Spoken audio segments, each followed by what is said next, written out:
Welcome to Twilight on CRTV News. I am Moki Edwin Kinzaka in Yaoundé. Today we shall be talking about the International Day of Peace that has been celebrated in Cameroon with ceasefire calls from NGOs, including the Cameroon Women's Peace Movement. The chair of that body, Mumabi Yvonne, will be here with us in the studio, and Nucha Prudence, the Central Regional Chair of that body. We shall also visit the regions of Cameroon to find out just how the population is reacting to calls by the government for them to neglect the invitation to protest against Republican institutions tomorrow. We begin with the news, and it's with Joyce Abigail. Good evening, Joyce. Thank you, Maki. The International Day of Peace is being observed around the world today. Established in 1981 by the United Nations, the General Assembly has declared this day as one to commemorate and strengthen the ideals of peace, both without or within and amongst nations. We have details of that story with Rita Macken. This day focuses on the necessity to shape peace together. The day is aimed at spreading compassion, kindness, and hope in the face of the pandemic and shun away attempts to use the virus to promote discrimination or hatred. The International Day of Peace celebrates the power of global solidarity for building a peaceful and sustainable world, as well as recognize the efforts of those who have and are continuing to work hard to end conflicts. In 1981, the United Nations General Assembly declared the 3rd Tuesday of September as International Day of Peace. 2 decades after establishing this day of observance in 2001, the Assembly moved the date to be observed annually on September 21st. Since 2002, September 21st marks not only a time to discuss how to promote and maintain peace among all peoples, but also a 24-hour period of global ceasefire and non-violence for groups in active combat. The day is important because it connects each other, reminds people to believe in something bigger than themselves, and demonstrates that small actions can make big impacts. Cameroon today joins the international community to observe World Peace Day. Actors involved in promoting peace say forgiveness and reconciliation plays an important role in maintaining international peace and security. Details of the story with Yves Formosa. Truth, justice, peace, mercy, key ingredients to lasting peace through reconciliation. Peace crusaders say reconciliation is a long-term process which necessitates that parties to a violent dispute build trust and learn to live cooperatively. This further expounds the fact that reconciliation and forgiveness are primordial for sustainable peace. In times of conflict, people hurt others and people push people to the wall. And even before conflict, conflicts are held based on people's personal worry, people's grievances, people's greed. And in times of grievances, I think that when people lack the ability to forgive, and reconcile, it makes it very, very difficult. The United Nations holds that individual, community, and national involvement in the peace process may involve dialogue, admissions of guilt, judicial processes, truth commissions, and forgiveness. Forgiveness, the underlying word. Reconciliation is key in the process to bring warring parties together to solve a problem. And forgiveness is also very important. I think that the case of Rwanda will learn an amazing deal of that. And also, I think that peace can only be possible when these things are there in the hearts of people and this practice. Protecting the rights of the survivors, including through the establishment of compensation mechanisms, remains of crucial importance. Political parties have up to tomorrow, September 22nd, to drop their candidacy files for regional elections, as it marks the deadline for the reception of files by the elections management body, ELECAM. Regional branches of Alekan will be quite busy tomorrow as the Electoral Code provides 15 days from the convening of the electorate for parties to drop their candidacy files. Alekan will then have the responsibility to scrutinize the files in strict compliance with the law and to make public those that have been retained. You're watching the 6 p.m. edition and the CRTV News. Obtaining a back-to-school loan is now common. Most banks, credit unions, and meeting houses inclusive offers loans at a lower interest rate. And as a result of the coronavirus pandemic, most parents are taking this opportunity to meet the demands of their children, as our reporter Laurel Bataeya tells us. The coronavirus pandemic is a threat to most parents during this back-to-school period.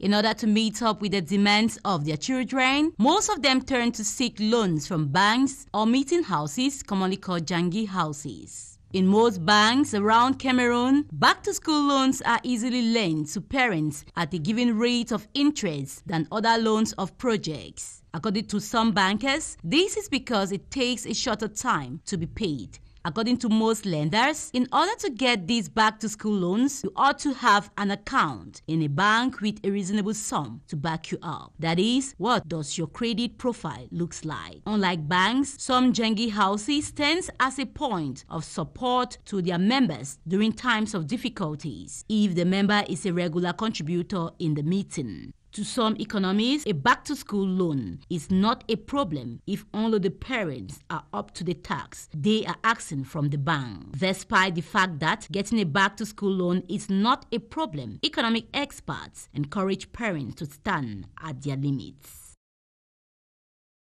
Back to school in the COVID-19 context have prepared the nursery, primary and secondary schools to kick off this 2020-2021 academic year.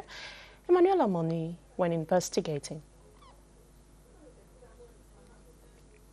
The capital city, Yaoundé, with only few weeks left for the start of the 2020-2021 academic year. In this private religious secondary school, the respective measures put in place by the government will be strictly followed to ensure the complete eradication of the COVID-19. We are here to implement the measures, the preventive measures that the government took in a bid to curb the spread of the COVID-19. So the government said up to now we must have at least 50 students per class, and that's what we are implementing. So we are doing registration now, and per classes now, if you go there and check, you will notice that in our classes, every classroom, we have 50 students per classroom now. In one of the private nursery and primary schools, these same measures have been put in place by the staff of the school to curb the spread of the virus, with the only difference being that only 30 pupils will sit in a classroom. Classrooms will be disinfected on the eve of the reopening.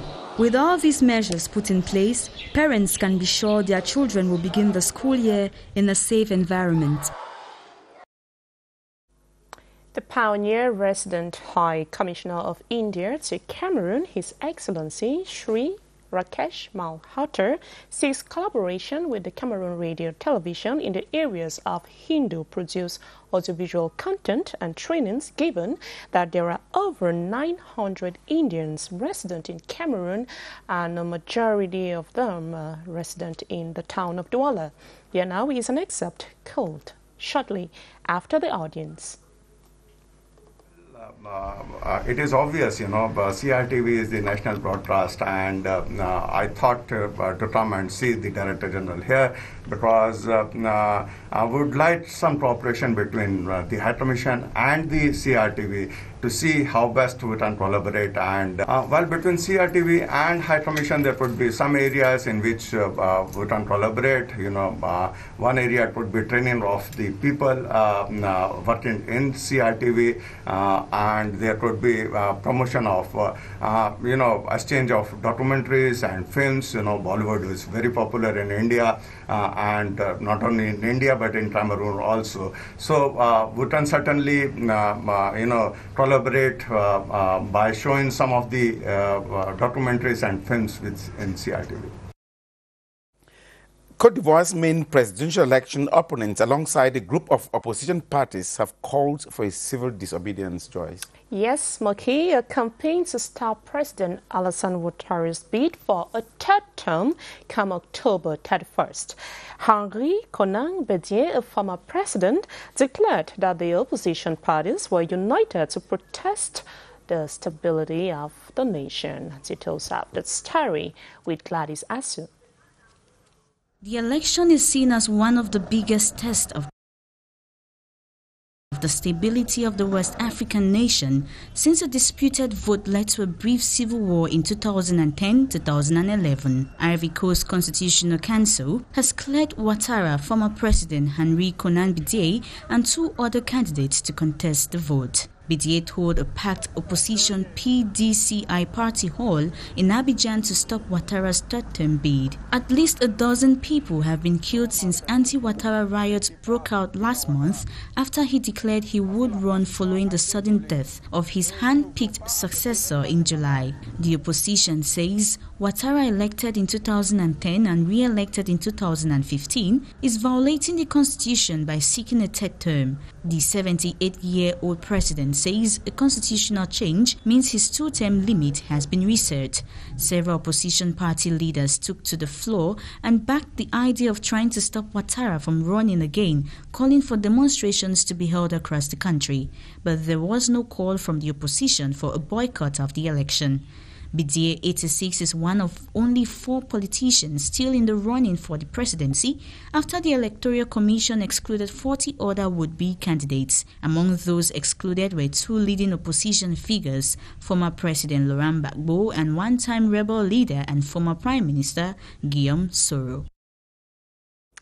In that story draws the curtains of the 6 p.m. edition. My name is Joyce Abigail. I'll leave you in the company of Maki Edwin.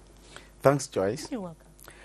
We're having a break, and when we come back, we shall move to Garoua, Douala, and Bafoussam to find out just how civilians are ready to reject plans for an uprising.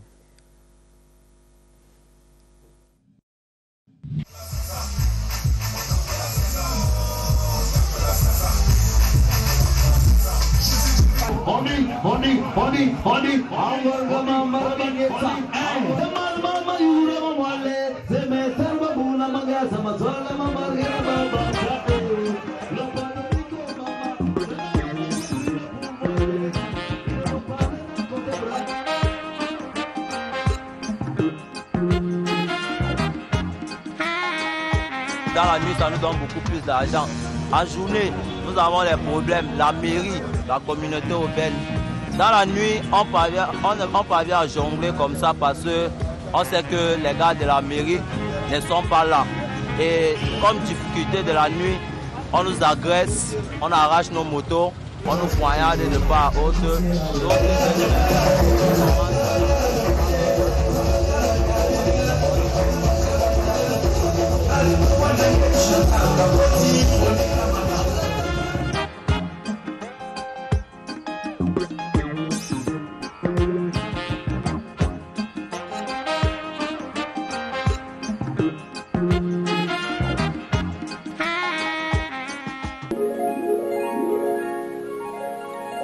CRTV News, ici, toute l'info.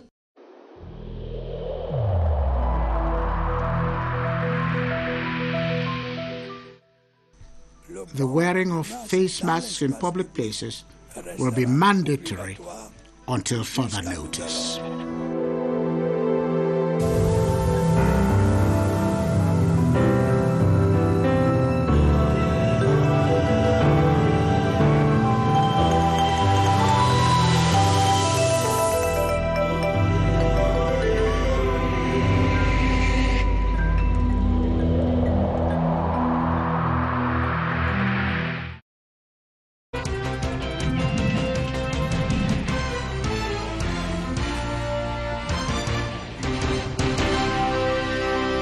Thanks for watching Twilight on CRTV News. Cameroonians are being encouraged to say no to what looks like plans by some opposition political parties to destabilize the country. The calls to reject a planned protest by the CRM party of Professor Maurice Kamto comes at the time when the international community is observing International Day of Peace. Let's join Vanessa Woodnang of Garwa, CRTV Garwa, for more. Good evening, Vanessa. Good evening, Moki. Now, you have been discussing with people out there on how they value peace. What are the people telling you? Yeah, Moki, welcome again to the beautiful capital city of the North region, that's Garwa. And like you said earlier, today a consecrated part of my day, like discussing with people on peace, what peace means to them. And I bet you the opinions are really... people have said a lot about peace. We come to understand that to them, peace is just the vital tool, is the essential that every society needs for its development. The people hold to peace. I mean, peace is one of, let me say, a meal, if I can put it that way, a meal that is consumed by almost all communities in the North. It is engraved in the people's culture. People are so attached to peace ideals. They believe that it is a vital instrument in nation building. It's a vital instrument in meaningful development. It is when there is peace, there is good health, and you can just name the rest, Moki. Now, Vanessa, do you have an impression that peace is threatened there in the North region? Well, somewhere, somehow. We cannot really say that the North region peace is threatened in this part of the country, but given that the region shares boundaries with neighboring countries such as Chad, Nigeria, the Central African Republic, and in this part of the country, people in some localities, people actually experience kidnappings on demand for ransom. And the people living in these communities often believe that their kidnappers come from neighboring countries. This often gives rise to conflicts at border localities sometimes, and it's a worrisome situation for the people. But that is why most of them hold on to peace, and peace again. Now, Vanessa, this Peace Day comes when there are calls by the government of the Republic on people not to obey invitations requested by the opposition political party, the CRM, to, in quotes, destabilize the country. Now, how are civilians reacting to such requests on them by the government in the North region? Yeah, Moki, many civilians are saying a vehement no to civil disobedience. They are saying no to uprising and to all that threatens public order. Most of them do not abide to these ideologies of maybe getting what we want through violence, through arms. The people of the North believe that it's the ballot box that has all of it, that can actually change. If there is need for change, change is made only through the ballot box, only through dialogue, and not through uprising. So the people of the North have turned their backs on this proposal, on this command from such political parties. Oh, thank you very much, Vanessa. You're welcome, Moki, and have a peaceful continuation of the program, Twilight. Thanks so very much. Now, there are similar calls from other regions of the country. We just ended there with Vanessa Woodnang from the North region, precisely in Garwa. Time for us to move now to the littoral region in Douala, where there are similar calls on the population not to obey what has been described as as destabilizing, our plans to destabilize Cameroon. I think our reporter Alphonse Abongwa Ashu is already on the line to Douala. Alphonse, maybe we have been told that it's still difficult to get Alphonse on the line, but Alphonse will be talking to us about plans in the government has to stop the protests that are planned for tomorrow by the opposition CRM party. Now, Alphonse, what has been the reaction of different stakeholders in Douala so far regarding requests to take to the streets as from tomorrow, Tuesday, September 22? Moki, thanks for having me on the program today. Well, the population of the littoral region, especially here in Douala, has not been indifferent to the calls for nationwide protest made by the CRM party, and because they understand the stakes As a matter of fact, segments of the society in the region have been pouring out successive condemnations. They have been very vocal with regard to this. You see, Douala is the economic capital of the country and even the sub-region. This means that if there are street protests, the implications on the economy will be far-reaching. Markets, shops will definitely close down. So the biggest seaport of the country is here in Douala. Port, which is the Douala seaport, it will be affected. Movements out of the region and the town to other parts of the country and even to neighboring countries like Chad and the Central African Republic will equally be perturbed. And so these are the reasons advanced by those who are militating against these protests. Secondly, the town of Douala is the most populated in the country, and during this period of the coronavirus pandemic, the city recorded one of the highest number of contagion in the country.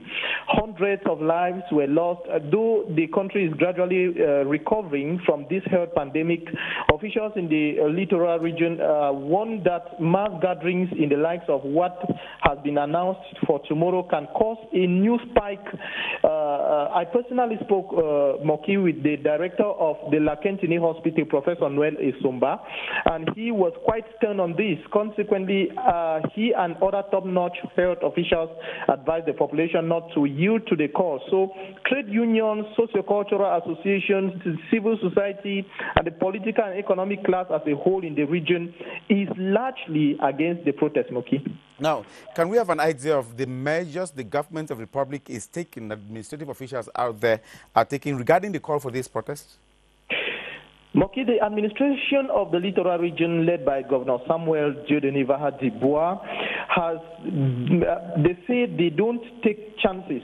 In fact, administration has compared the call to protest by Professor Kamto's party to setting ablaze a nation which is already handling crisis from multiple fronts, including the Boko Haram insurgency in the far north region, separatist fighters in the northwest and southwest regions, the coronavirus pandemic, humanitarian crisis in the east region.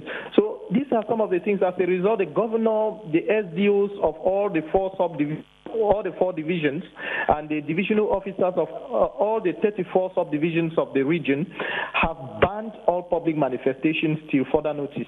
Hence, anyone who takes to the streets will be doing that at his own risk and peril. Also, Moki, the security machinery of the region, especially here in Douala, has been on alert since the past couple of days. We have noticed several teams of forces of law and order making patrols in highly populated neighborhoods and junctions just to be on alert against defaulters.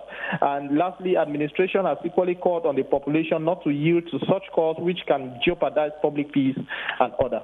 Now, Alphonse, Douala is the biggest city in Cameroon with a bustling commercial motorcycle sector susceptible of being used to stage the protest. How have bike riders been reacting to calls on them not to listen to Professor Kamto?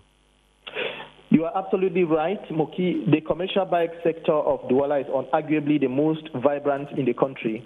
Information from the Douala City Council reveals that Douala counts hundreds of thousands of bikes.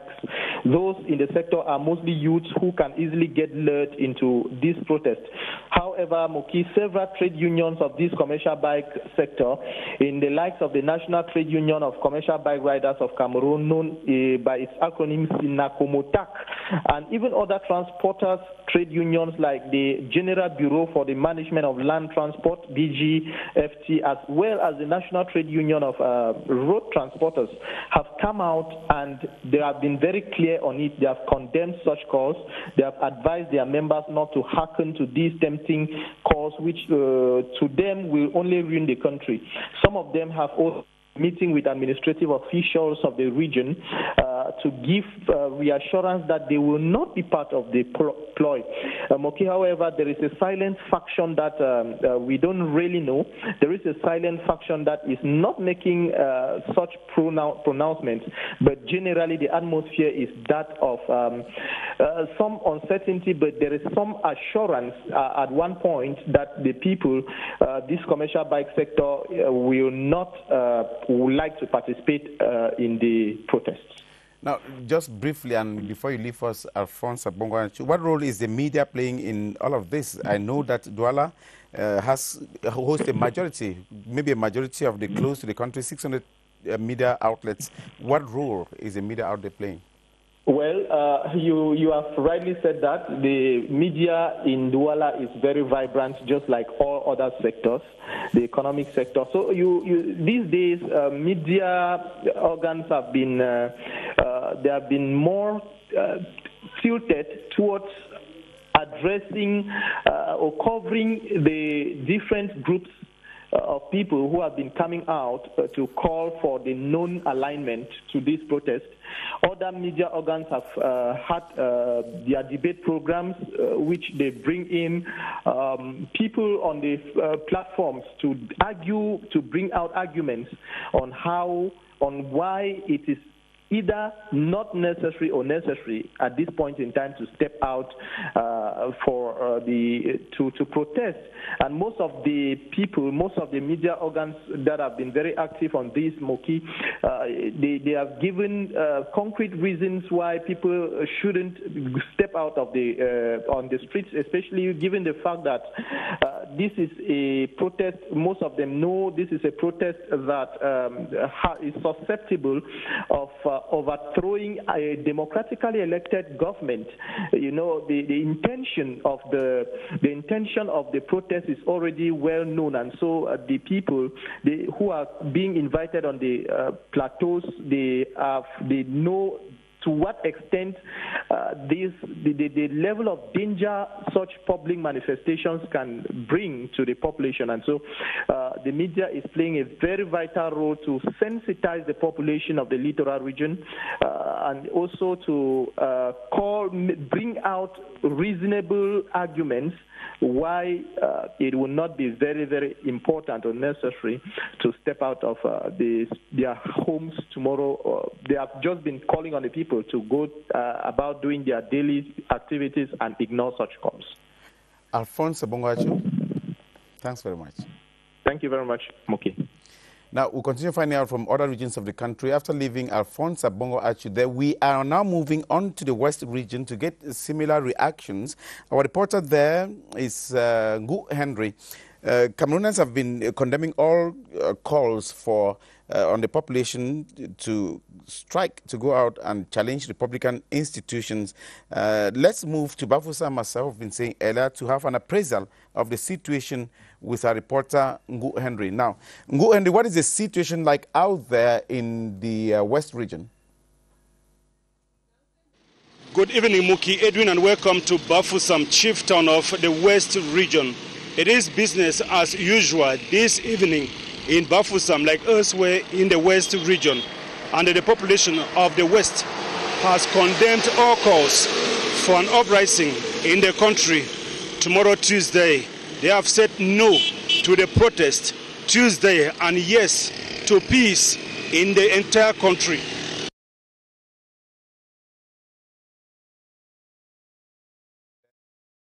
That the West region is saying no, but Ngu Henry, you are not leaving us yet.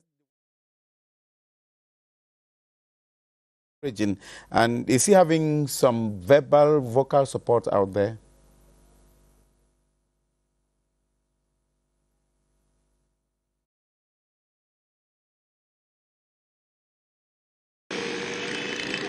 As you rightly said, Muki, the CRM leader hails from Baham in the Upper Plateau division of this region. And it was not until yesterday, Sunday, that women in that part of this region converged on Baham and said no to the calls for an insurrection in the country. One of them was Honorable Barrister Faustin Foto Kamdem, a member of the elite of Baham. Thank Paul Biya for the completion of decentralization process. Thank you, Paul Biya, for the region.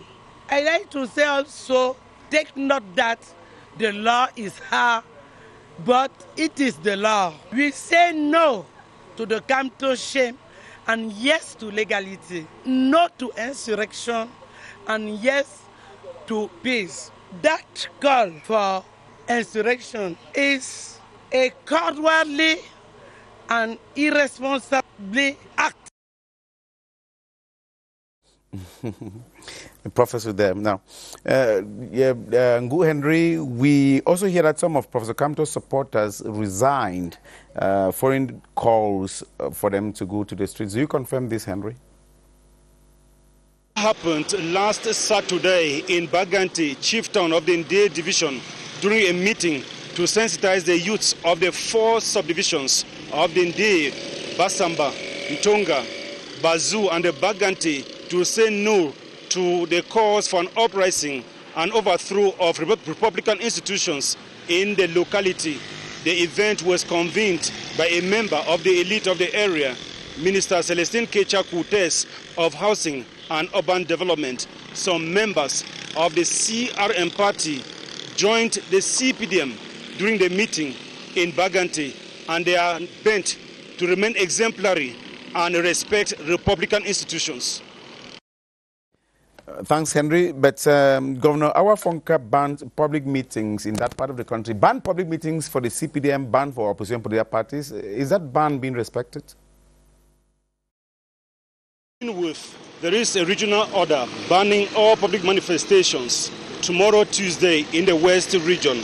And to set the example, Governor Awafonka Augustine cancelled a support walk this Monday to mark the 2020 edition of the International Day for Peace. To note equally that there was another walk or a sensitization meeting to mark this year's edition of World Day of Tourism next Wednesday. And the governor of the West, Awafonka Augustine, was equally to lead the march in the streets of Bafoussam. That one has equally been cancelled. So there is no room for any other manifestation or walk in the city of Bafoussam come tomorrow, Moki. Yes, Henry, maybe 2 questions before we leave you. What are the elites and traditional rulers? We know traditional rulers have a very strong say there when it comes to certain decisions. So what are they saying? Of the elite of the West region, traditional authorities like leaders of some political parties from this region have said Cameroon is a state of law and Cameroonians must respect the Republican institutions, and that is why they are calling on their kith and kin for the case of the members of the elite, their subjects for the traditional rulers, and their supporters, I mean the leaders of the political parties, to remain exemplary and say no to any calls for an insurrection in the country. And lastly, we have also learned that anti-riot police have been deployed. Is that the situation there in Bafoussam? The administration has stepped up security measures. The forces of law and order are in all the nooks and crannies of Bafoussam, like also in the West region, ready to face those who come out tomorrow for the protest march. I want to thank you so very much, Henry, for being there with us this evening to appraise the situation in Bafoussam ahead of the planned strike tomorrow and how people are reacting. But we shall also move to Ngaoundéré, where some teachers of that part of the country have taken a decision. They have said that they will not also be taking part in the planned strike. Our reporters got Awenti Dennis, who is teacher and who lives in Ngaoundéré, to give some reaction to these calls by the opposition on a strike action. And Awenti Dennis is saying that it doesn't reflect the aspirations of teachers like himself. Let's listen to him. I am Awenti Dennis Akilo from Ngaoundéré. To me, the decision by the CRM party for Cameroonians to go out on the streets and demonstrate is really a very bad idea as far as democracy and politics is concerned. To me, the objective behind this demonstration is to manipulate Cameroonians selfishly in order to achieve their selfish objectives. You know, our nation for the past few years has gone through a lot of difficulties and people are in pain. And anybody who wants to instigate violence, who is pushing Cameroonians to disrespect state institutions, who is pushing Cameroonians to disrespect the laws of the land, himself is an enemy to the entire nation. he is an enemy of peace.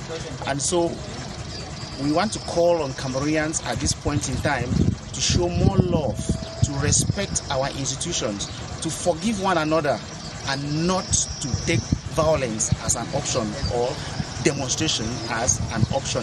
Cameroonians should not identify themselves with this kind of a political agenda. It's a very bad political agenda. We need peace. We have always lived in peace. We have enjoyed peace. And so we don't want anything that goes contrary to the peace that we have always enjoyed. A political party should go in for elections. A political party should encourage Cameroonians to register in the electoral list and, of course, vote for change. If you think you have the popularity to make change in a country, register, go in for elections, call your people to register, and, of course, vote for you.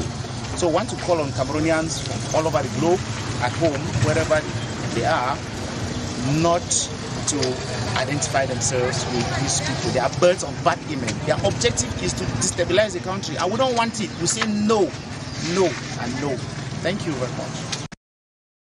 I went to Dennis, a teacher in Gaundere. Now, let's have a break, and when we come back, Muma B. Yvonne, activist and chairperson of Cameroon Women's Peace Movement, and Nucha Prudence, Central Regional Chair of that same body, will be here to talk about peace.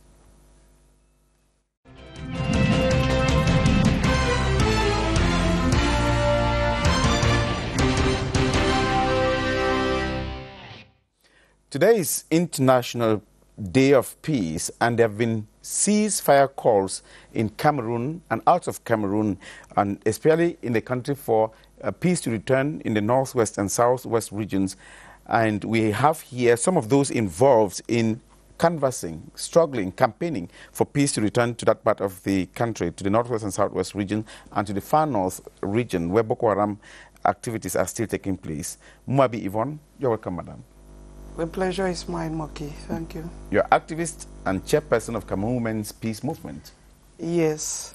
We also have Nucha Prudence, Central Regional Chair of that same body. Madam, you're welcome. Thank you very much, Moki. It's a pleasure being here. I will just start with you, Madam Chair Lady, to find out how you are observing this day's International Day of Peace.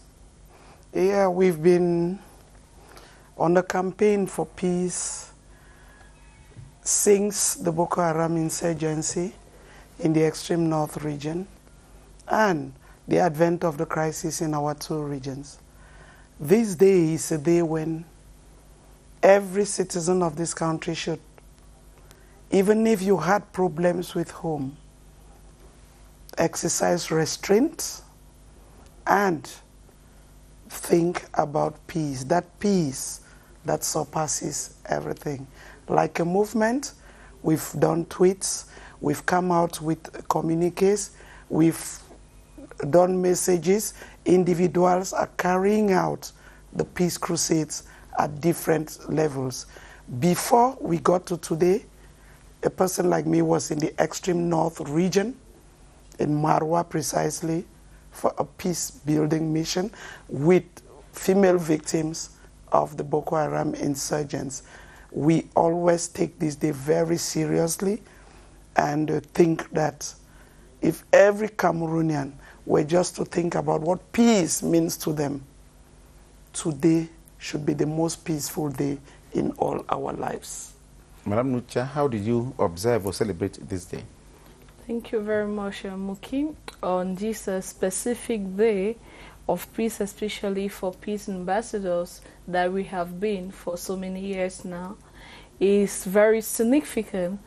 And to mark the day, just 2 days ago, we were able to go back into our culture in order for us to dig into the values that permit us to live together and to celebrate the cultural diversity that we have within our country.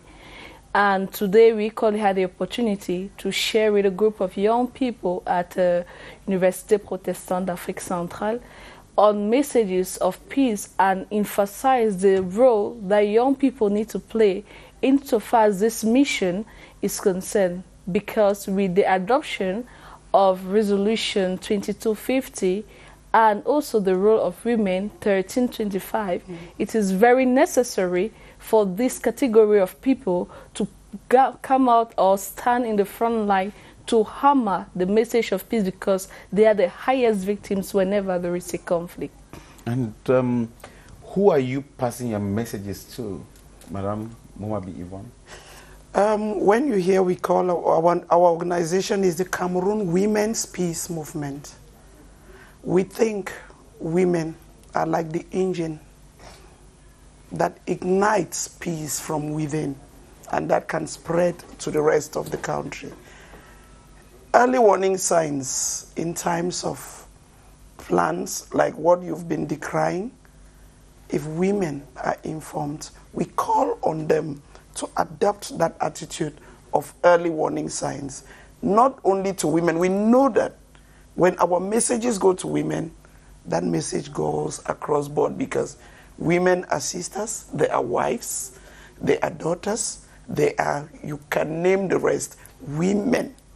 Men always go towards women, and it's like in conflict, more are men who are on the battlefield. So women should become peace ambassadors. So our messages are mostly for women, and if you see, it's transgenerational. The youth most especially, because if we look at the conflicts that are raging our three regions, most of those who've fallen, we call them our heroes, are youth. We want to tell them that each youth that falls is like an arrow that is sent through the heart of a mother, of a woman. So the women, we talk to women, we talk to the youth. We are making it transgenerational, and we do not leave out the men. Like when I went up to the extreme north region, we had to bring the Lamidos in. We brought teachers in, because for those mothers who cannot be there, the message can go through the schools. We are transversal. We talk in all the domains, and luckily we regroup more than 300 organizations from across the nation, the 58 divisions of Cameroon. And when it comes to reach out, we want to touch the nooks and crannies of Cameroon with our peace messaging, especially pounding on the UN Security Council Resolution 1325. We should be like a Bible for the woman.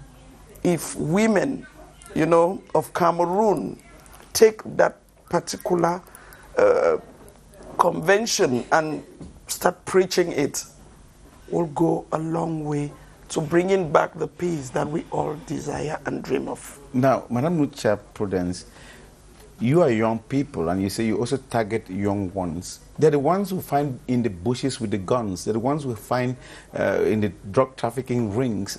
Do you have an impression, after years of talking, they're listening to you?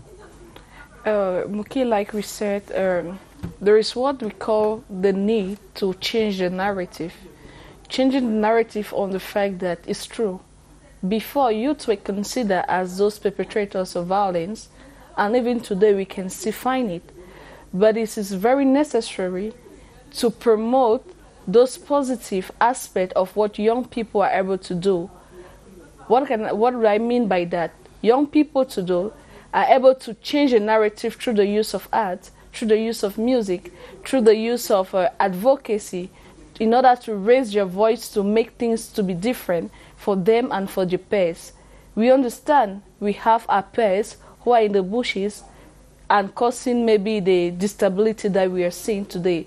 But like we say, this is a shared responsibility. It means that as a people or as senior citizens, we have somewhere along the line failed somewhere. So it is very necessary for us to give a break to what went wrong. Why do we find our children in the bushes? And most of the time we realize that it's a question of justice. And because of that, if we can be able to preach more of justice, preach more of equality, and give equal chances to the entire population, especially the young people who have the energy but cannot canalize it in their passion or in the work they want to do, we see them being idle and they are being used by, those people, like they always say, the enemies of the nation, to promote some of these aspects. So I think it's necessary for us to come back to the table and see what went wrong, why are our children in the bushes, and reconstruct a different narrative for these people. Now, Mumabi, even when you get to those places, to those bushes, you see people in extreme situations and extreme conditions. Nobody wants to listen to the other person. They prefer using the arms. So what language do you use when you get there and when you see these people that don't want to listen to anybody? When you see people already getting to extremes, some don't do that from their natural selves. Drugs influence their behavior at times. Some, you know, for every cause, you have the bad ones that come in. Even our brothers, the youth as you call them, or the young people who are in the bushes, you find them in factions. They are in factions because of human greed.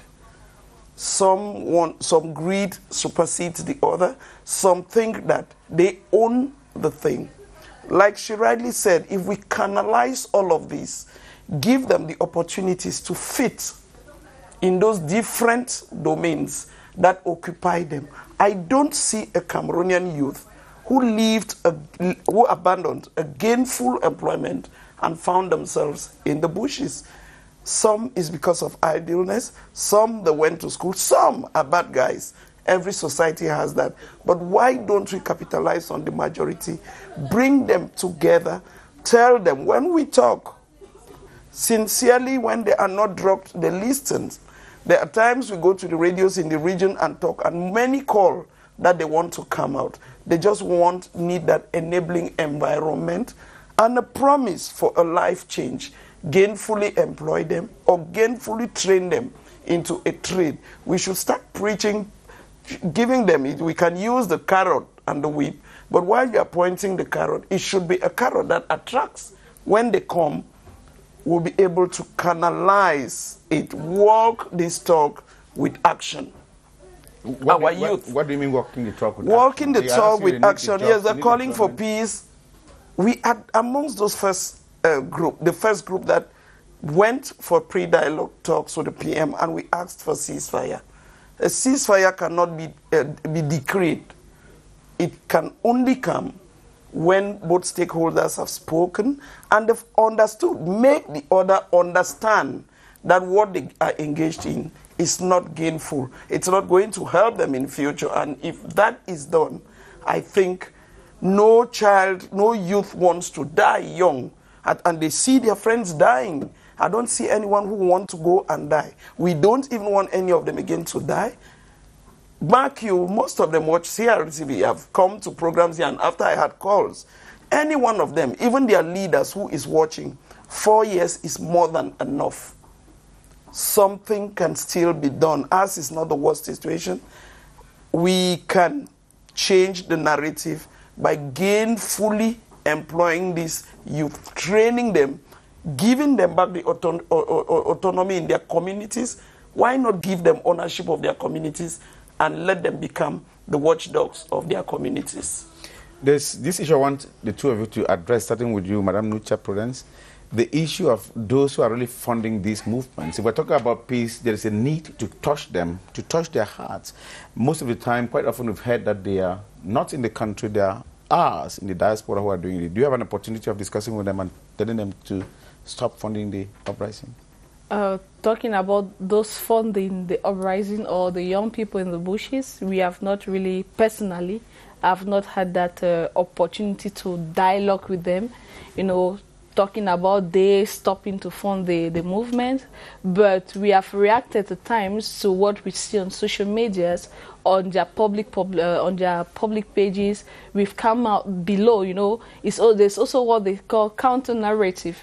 It's always very important with the propagation of hate speech and fake news to develop a counter narrative approach, because what we see at times on social media, that's what most of those youth are fed with, and we should be able to bring a counter-narrative about some of the illusions, you know, world that they present to those young people, and tell them that it's not real until you know, like they say, mouiller le maillot, until you wet your own maillot then you'll be able to, you know, make a concrete change.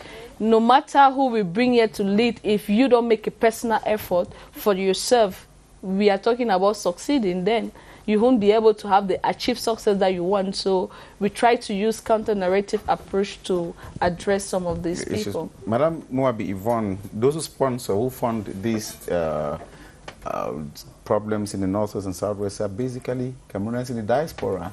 From the reports we've been getting, we've also seen people mobilizing in front of embassies to ask that it should stop. They should even bring them to book. Now, in your peace drive, peace campaign, peace initiative, do you discuss with them? Yes.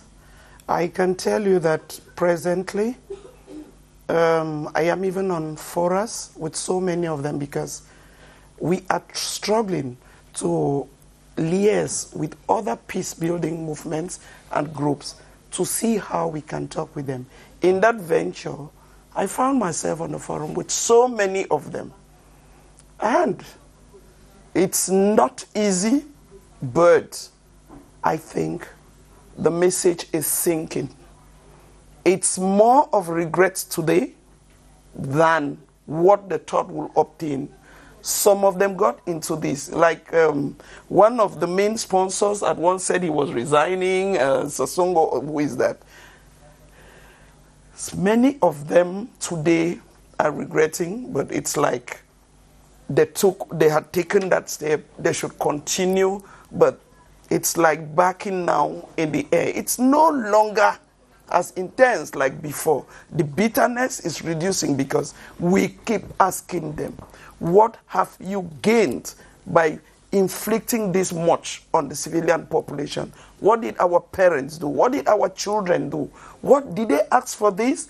And we have also tried to let them know that even if that their virtual republic is already there, it must not be imposed. It's not a bone that must be swallowed by every Cameroonian. They have a right to their thinking. They should not force it on others. What they did is so bad to think that every other person must follow them. They didn't begin Cameroon. They met Cameroon somewhere.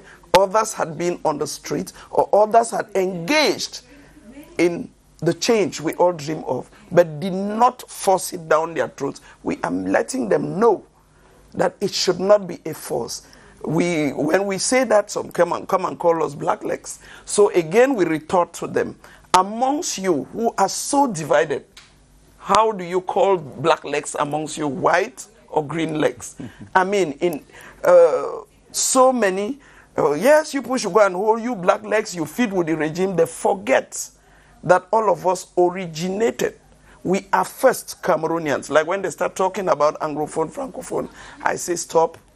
I am first a Cameroonian, a Tikari. Then those foreign languages came. We learned this for communication purposes. I can express myself in my Ngemba language so well. So we are doing so much with them, and we are meeting so many of them who think they want to come back. They want to be part of the peace processes.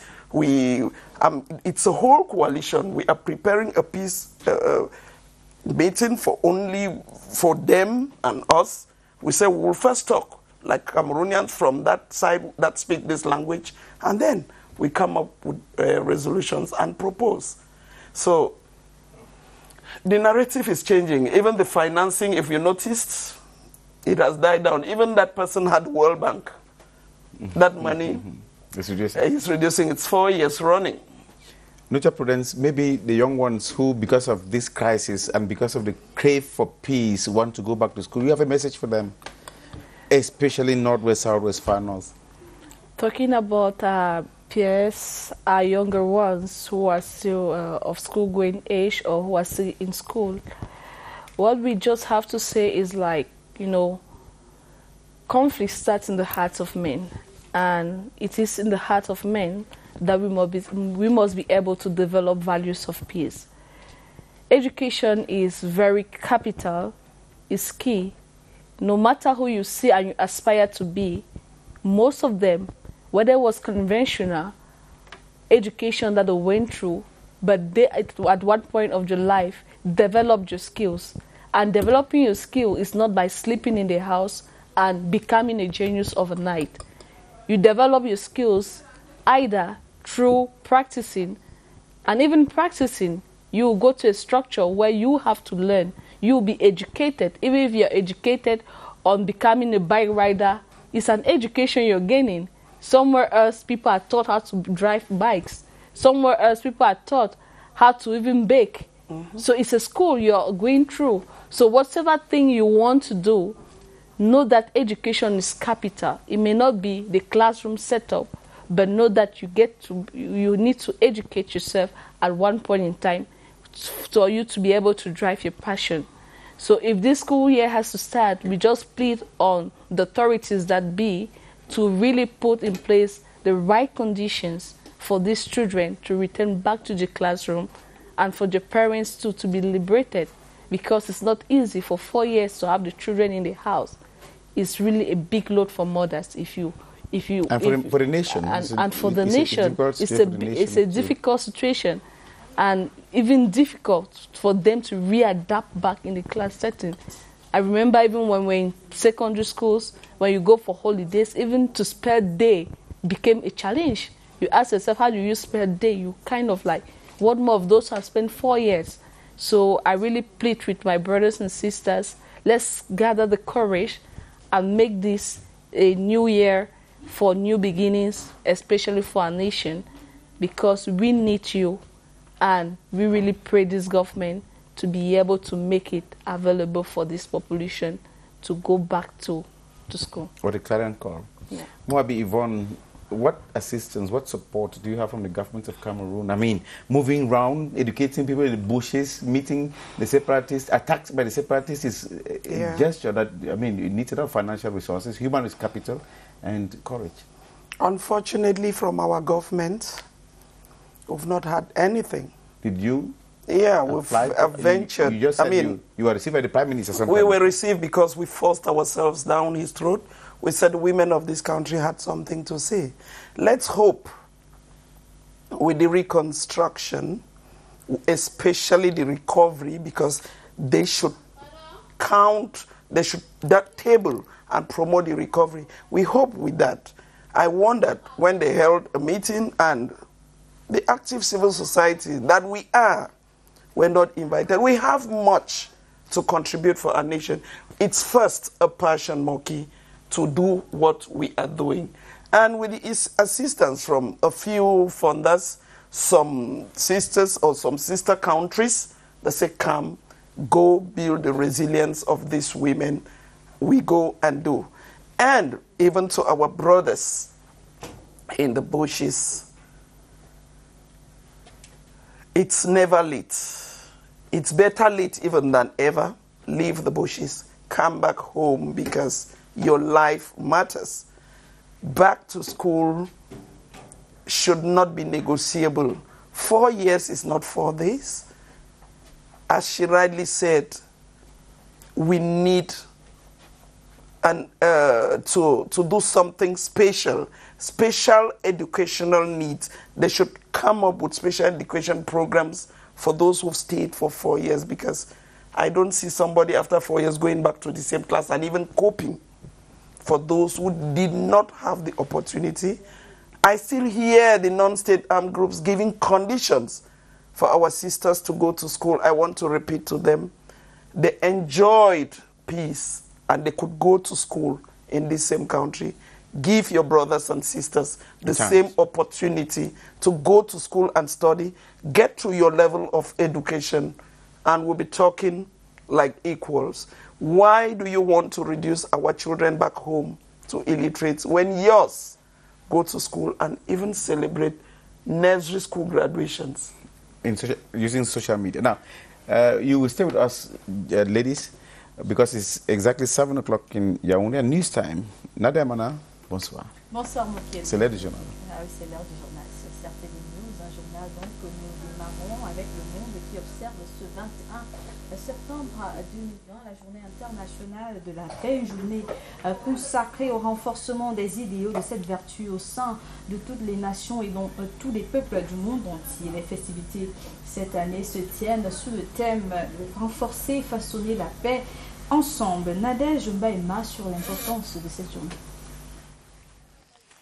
La furie avec laquelle s'abat le virus montre bien que se faire la guerre est une folie, a rappelé le secrétaire général de l'ONU, Antonio Guterres, en mars 2020, appelant toutes les parties belligérantes à déposer leurs armes et à se concentrer sur la lutte contre cette pandémie mondiale sans précédent.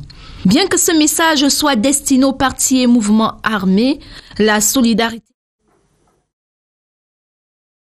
sont également nécessaires pour gagner ce nouveau combat contre la pire crise de santé publique de notre temps. Pour les Nations Unies, l'année 2020 devait déjà être une année d'écoute et d'apprentissage pour marquer son 75e anniversaire. L'ONU a invité des millions de personnes dans le monde à se joindre à la campagne ONU 75, la plus vaste conversation mondiale sur la construction de l'avenir pacifique et prospère que nous voulons. Alors que nous luttons pour vaincre la pandémie de Covid-19, votre voix est plus importante que jamais, a rappelé l'ONU. En ces temps difficiles de distanciation physique, cette journée internationale de la paix sera consacrée à favoriser le dialogue et l'expression de toutes vos idées. Le monde est invité à s'unir et à partager ses réflexions sur la façon de traverser cette tempête, de guérir notre planète et de la transformer pour le mieux. Même si nous ne pouvons pas être côte à côte, nous pouvons toujours rêver ensemble. Appel à l'insurrection du 22 septembre prochain, c'est-à-dire demain, les Camerounais de tous les bords ne cessent de sortir pour dire non à cette incitation au soulèvement. Le président du Manidem vient de monter au créneau pour Anissé et Kané. Il n'y aura pas de foule dans les rues de Douala, la capitale économique du Cameroun, car la démarche du MRC est virtuelle, sectaire et régionaliste. Il s'est exprimé au micro de notre reporter Gaëtan Tanga. On n'attend pas notre mot d'ordre. Et je crois que les gens sont suffisamment lucides.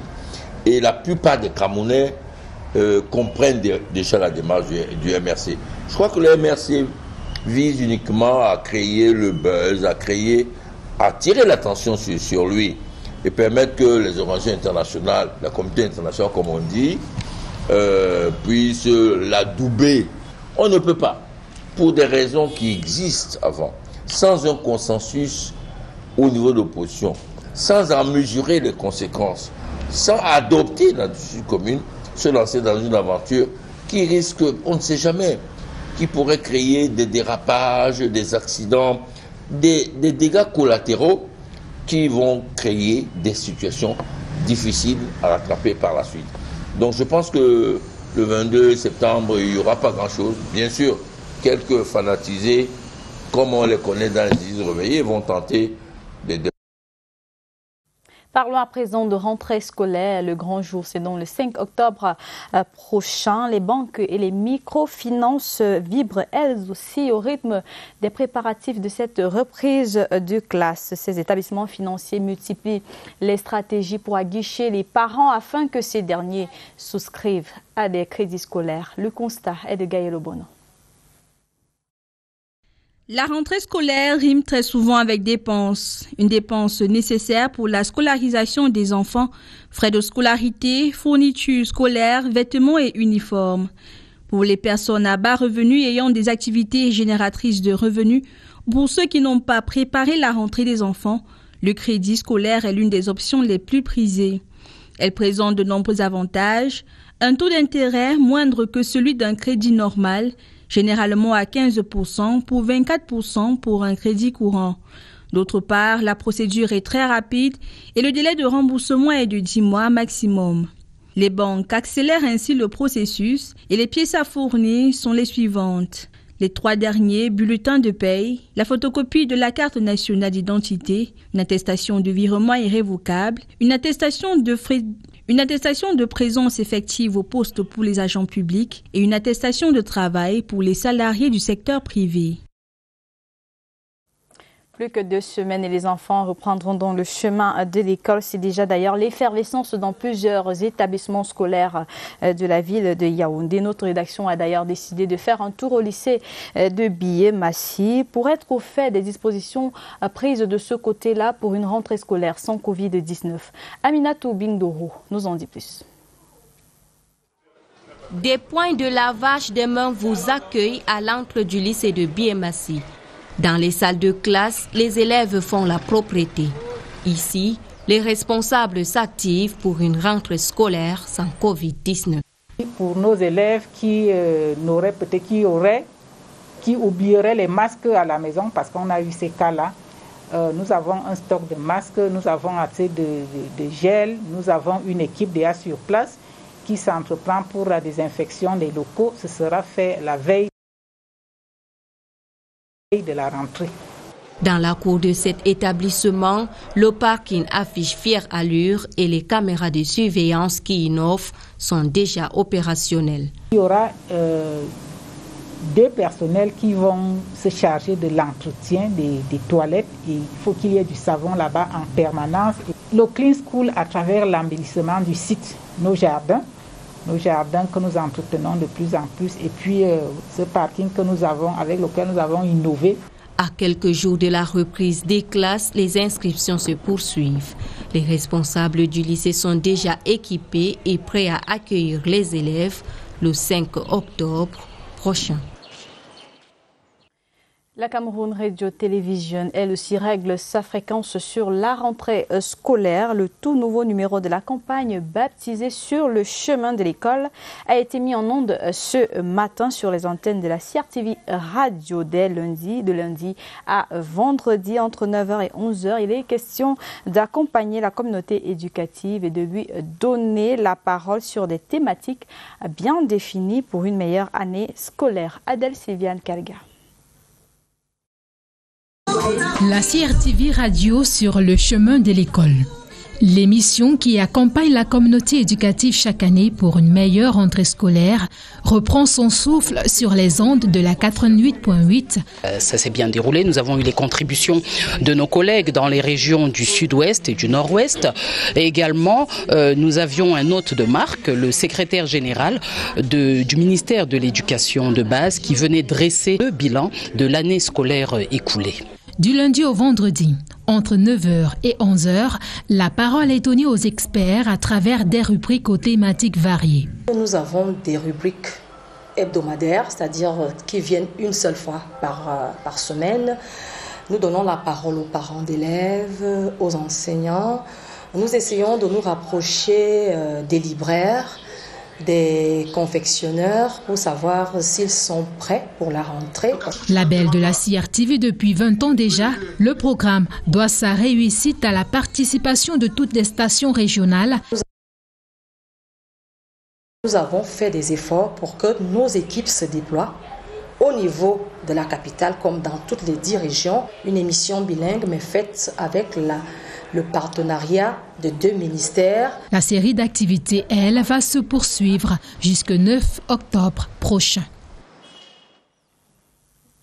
Parlons à présent de ce phénomène qui résiste au temps. Les branchements anarchiques des câbles électriques sont de plus en plus récurrents dans nos villes, bien qu'étant à l'origine de nombreux incendies. Ici, le doigt accusateur est pointé sur le difficile accès à l'offre électrique.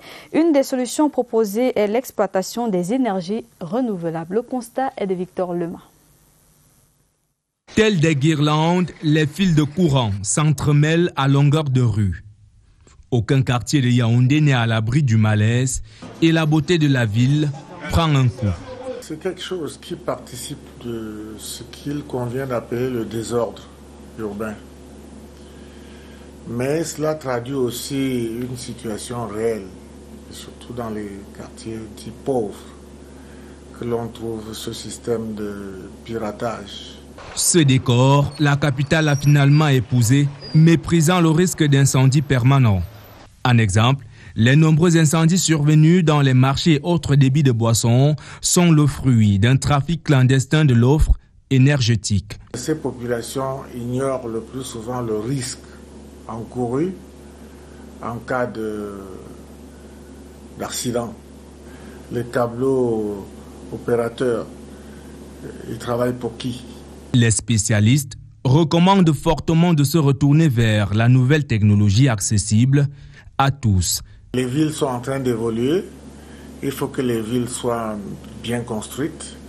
Mais il y a un autre système qui serait plus abordable. c'est d'utiliser par exemple l'énergie solaire. Et donc le système de distribution serait plus écologique. La lumière, un élément de beauté qui doit illuminer nos villes et non les assombrir. En sport, faisons un gros plan sur les Lions indomptables qui évoluent à l'étranger. Leur performance du week-end. Ignatius Ganago et Stéphane Baoken marquent de nouveau en Ligue première, en Ligue 1 française. De son côté, Franck Zamboanguissa a signé pour sa première titularisation de la saison en première Ligue anglaise. Victor Robert Collin Sembiama nous en dit plus.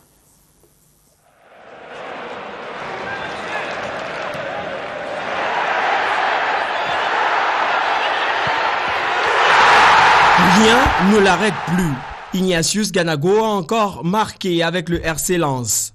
Opportuniste, il profite d'une erreur de la défense de Bordeaux pour ouvrir la marque. Son 3e but en 4 matchs cette saison. L'attaquant de 21 ans a ensuite obtenu le pénalty qui a engendré le 2e but de son équipe.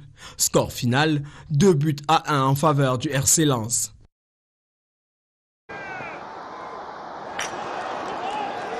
Deuxième but d'affilée aussi pour Stéphane Baoken. Face au Montpellier d'Ambroise Oyongo, Baoken a inscrit l'unique réalisation de son équipe à la 25e minute. Malgré ce but, Angers s'incline lourdement, 1 but contre 4. Oyongo Bitolo est lui entré avec Montpellier à la 68e minute. En Turquie, Jean-Armel Kanabik s'est illustré avec le Gaziantep FK face à Fatih Karagümrük. Score final, 2 buts partout. En Angleterre, Franck Zamboanguissa titulaire avec...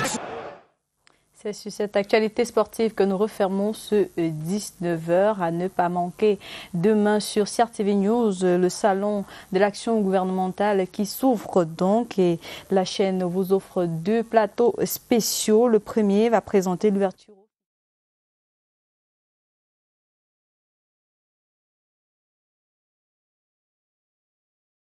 conférence de cette édition 2020. Et puis à 17h45, vous aurez le Sago News présenté par Larry Fandé et moi-même. Restez sur CRTV News. Je vous laisse en compagnie de Moki Edwin Kinzeka pour la suite de Twilight. Bonne suite, Moki. Thanks, Nadia. Now, we will be ushering out our guest from the studio. That is Muma B. Yvonne, who is activist and chairperson of Cameroon Women's Peace Movement. Madam, just 1.5 minutes maybe to conclude what we've been discussing out here. What is that clarion call you may have for those people who are listening to you? I mean, after having said what you've said and after the country has gone through what it's gone through. What I would like them to know is that peace is priceless. Peace,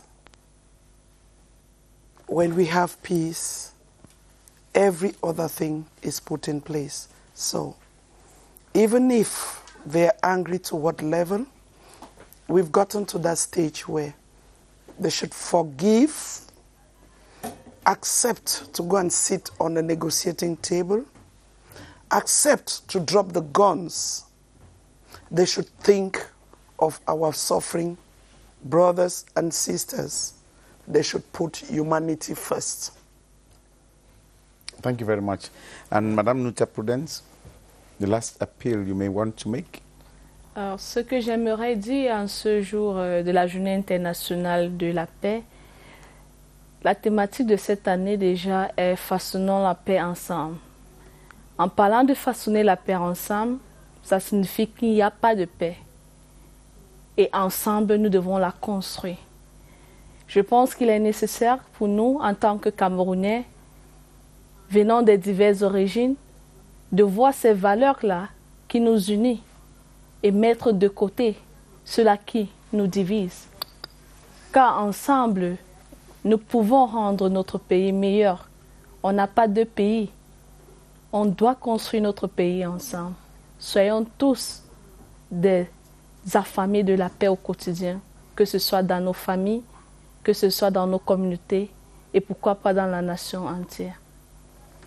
Thank you so very much for coming. I hope somebody listened to you. The clarion call that you made there, for Cameroonians to build peace, to live at home, that there are not two Cameroons, there's only one. And what are we going to leave for our children for prosperity? Thanks very much for coming. Thank you very much. Let's have a break. We shall be back after this break.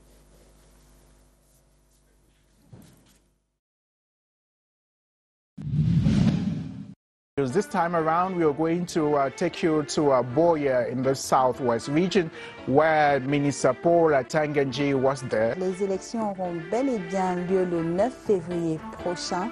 Ça a été dit dans la communication gouvernementale. La question du statut spécial n'est pas à l'ordre du jour dans ce contexte, parce qu'il est d'abord question pour le gouvernement, pour l'État du Cameroun, de doter ces deux régions de représentants. Après avoir dressé un tableau de la situation sécuritaire dont les points préoccupants restent le sud-ouest, le nord-ouest et l'extrême nord, Joseph Bétier-Assommo a exhorté ses collaborateurs à élaborer un plan qui puisse garantir un déroulement serein de ces deux grands moments de la vie de la nation.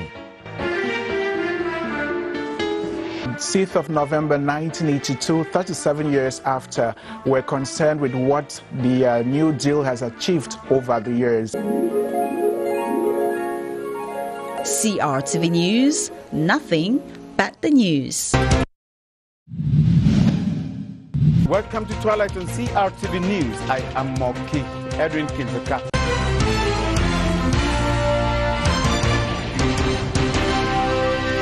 Au menu décryptage de l'actualité, analyse et commentaires, un plateau riche et alléchant. Nous allons prendre la direction de la région du this year are somehow low key when you try to compare this same period.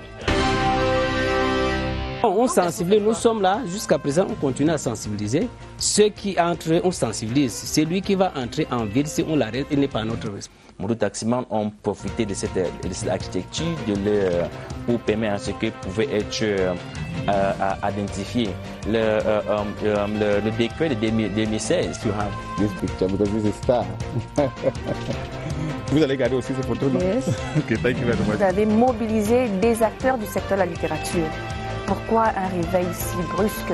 Les parents n'amènent même pas toujours les enfants à la vaccination de routine du programme élargi de vaccination.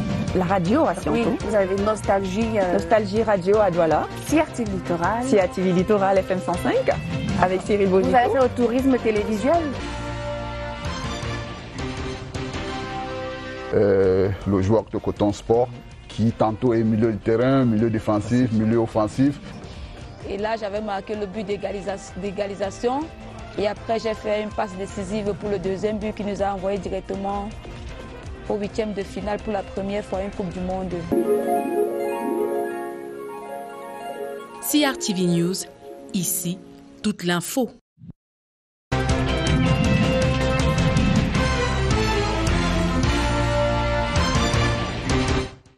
Let's move immediately to our supplements. It's with Tatiana Ombede, and we're talking about the UN Secretary General Antonio Guterres. Tatiana.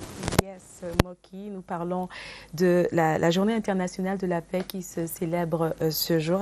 L'Assemblée générale des Nations unies, dans sa résolution, la Journée internationale de la paix se célèbre chaque 21 septembre de l'année. C'est une journée mondiale de cessez-le-feu, d'appel à la non-violence. Et pendant cette durée, toutes les nations et tous les peuples sont invités à baisser les armes et à cesser le feu. Alors, il y a 6 jours, le secrétaire général des Nations Unies, Antonio Guterres, s'est exprimé sur la célébration de cette journée quand même qui est assez marquante cette année, marquante par la pandémie de Covid-19 qui a touché le monde entier.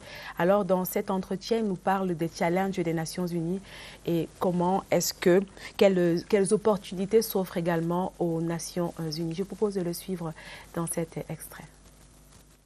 Mr. Guterres, thank you so much for being with us today. It's a pleasure. Thank you. We have heard a lot from you over the last few months as the world confronts an unprecedented set of challenges. I will start by COVID-19. This global pandemic has hit the world hard and changed many things. We've seen amazing acts of solidarity, but there is still some struggle. How do you assess where we are now with this pandemic? I'm very worried. I mean, the pandemic has shown the enormous fragility of the world.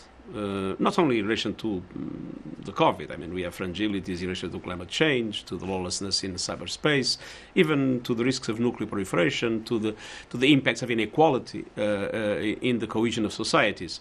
But the virus, that is a microscopic virus, has put us on our knees. And unfortunately, this should lead to a lot of humility in world leaders and to unity and solidarity fighting the COVID. No, there has been no unity. Each country has adopted its own strategy, and we see the result. The virus has progressed everywhere.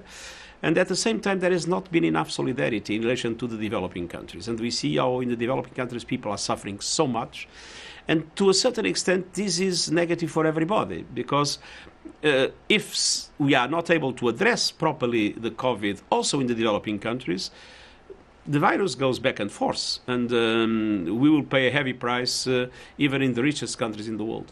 What would you hope governments and community to do to overcome and emerge stronger? We need everybody to work together in cooperation. And now we have a good test, and the test is the treatment and the vaccine. It is absolutely essential that a vaccine be considered a global public good, a people's vaccine, and that we won't have a competition of countries trying to get as many vaccines as possible for themselves and forgetting about those that have less resources. We need a vaccine for everybody, everywhere, in affordable conditions, because we will only be safe if everybody is safe. To think that we can preserve the rich people and let the poor people suffer, it's a stupid mistake, because there is no way everybody will not pay a heavy price if not everybody is properly supported by the vaccination. On climate change, COVID-19 may have diverted attention and resources away from the urgent need for climate action. And you have said categorically, people have to raise their voices. Business has to raise their side. Major emitters need to do more to save our planet. You recently said coal is going up in smoke. What are 3 key things that must be done immediately for the Paris Accord to work and the world to shift gear? So we know what is our objective, and our objective has been defined by the scientific community. We absolutely must limit the growth in temperature to 1.5 degrees, namely at the end of the century. For that, we need to have carbon neutrality in 2050, and for that, we need to have a reduction of about 45% of emissions in the next decade. So the objectives are clear. How can we reach them? We need a total commitment, especially of the big emitters, to all the transformational actions in energy, in agriculture, in industry, in transportation, in all areas of our life. We need transformational actions that make it possible to reach those objectives. And it's very simple. We should stop spending money, taxpayers' money, in subsidies to fossil fuels. We should massively invest in renewable energy because it's cheaper, it's most profitable. It's not only the right thing to do, it's the best economic thing to do. We need to stop the construction of coal power plants. We need to invest in new forms of mobility, namely through electric cars. We need to invest in hydrogen, that is the fuel of the future. And at the same time, we need to conduct protection of biodiversity, protection of forests, transformations in our agriculture. In all these aspects, we need to work together with a common strategy and with a clear objective. We need to be carbon neutral in 2050. The 2030 deadline set for the achievement of the 17 sustainable goals is really not too far away. How should world leaders refocus effort to achieve SDGs? After all, it's our blueprint for a more sustainable and equitable planet. Well, because of the COVID-19 and the need to recover our economies, we are spending trillions of dollars at the present moment. So if we are spending trillions of dollars, let's do it in line with the Sustainable Development Goals. Let's do it in line with the Agenda 2030. Let's rebuild our economies better with more equity, fighting inequality, with more sustainability, fighting climate change, and addressing all the other aspects that are relevant in the Sustainable Development Goals, be it the eradication of poverty, be it the protection of the oceans, be it things related to education, to health, to governance. So the COVID is a threat, is a problem, but it is also an opportunity. Because as we have to change, we can change in the right direction. As we are mobilizing. Voilà, Moki, ce que nous avons préparé pour vous ce soir. And it's in line, Tatiana Ombede, with the International Day of Peace that was commemorated today. The UN Secretary General calling for peace, COVID-19 fight, challenge, and of course the environment and peace. And that's where we end the program, Tatiana. Thanks for being there. C'est un plaisir, Moki. Très bonne soirée à tous. And that's where we end Twilight on CRTV News. I am Moki Edwin Kinzeka in Yaoundé. Thank you for watching.